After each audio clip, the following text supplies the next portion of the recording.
Good morning, class. Today we're going to talk about comparing fractions. So comparing fraction is when you have two fractions and you want to see which one's larger or which one's smaller. Today we are just focusing on fractions that have the same denominators. So the bottom number is the same. The bottom number shows us, the denominator shows us how many pieces the whole is cut into or how many objects we are looking at.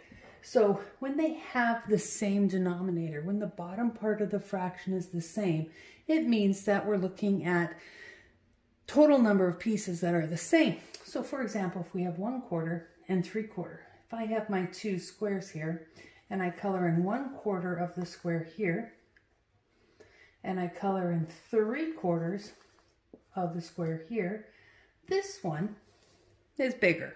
This covers in more space. So 3/4 is larger than 1/4. So when you have two numbers where your denominator, the denominator has to be the same. You have to look at the denominator first and go, okay, they're the same. Now we can compare the numerators.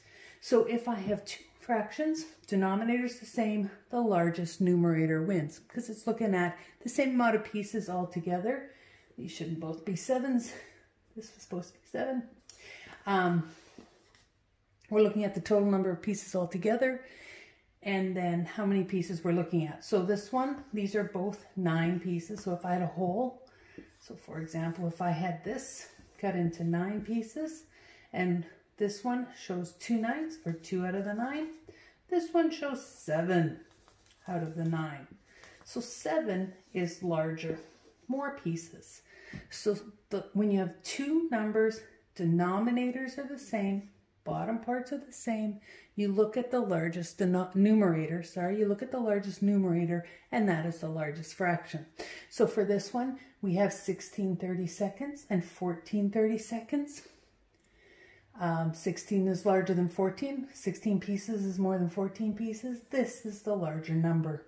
For here, our denominator says we have 100 pieces or 100 things in our set that we're looking at all together. And for this one, we're looking at 94 of them. This one, we're looking at 69 of them. So this is the largest fraction. So when you're comparing two fractions with the same denominator, has to have the same number on the bottom of the fraction, then the largest numerator wins. So the largest numerator is the largest fraction. 3/4 is bigger than 1/4. 7 9ths bigger than 2 7ths. 94 100ths is bigger than 69 100ths. So that is what we're doing today. You are looking at fractions with the same denominator, the same number on the bottom. Okay, talk to you tomorrow.